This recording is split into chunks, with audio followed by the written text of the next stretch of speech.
Pemerintah melalui Kementerian Agama akan menentukan awal puasa Ramadan pada tanggal 28 Februari melalui Rukyatul Hilal dan Sidang Isbat.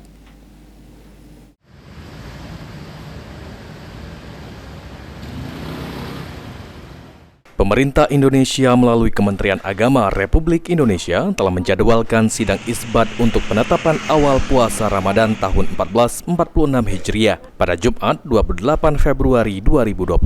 Namun sebelum sidang isbat dilaksanakan, Kementerian Agama akan terlebih dahulu melakukan Rukyatul Hilal di setiap daerah untuk melihat ketinggian hilal di atas ufuk dengan syarat sudut elongasi sesuai kriteria. Abdul Kudus, Humas Kementerian Agama Kantor Wilayah Provinsi Sumatera Selatan, mengatakan pantauan Rukyatul Hilal di Palembang akan dilaksanakan di Hotel Arya Duta Palembang sebagai bahan dilaporkan ke Kementerian Agama Republik Indonesia untuk menjadi pedoman dalam menentukan awal puasa Ramadan. Jadi sidang isbat ini diadakan oleh pemerintah, dalam hal ini oleh Kementerian Agama, dan sidang isbat itu rencananya akan dipimpin oleh Menteri Agama Profesor Kiai Haji Nazaruddin Umar.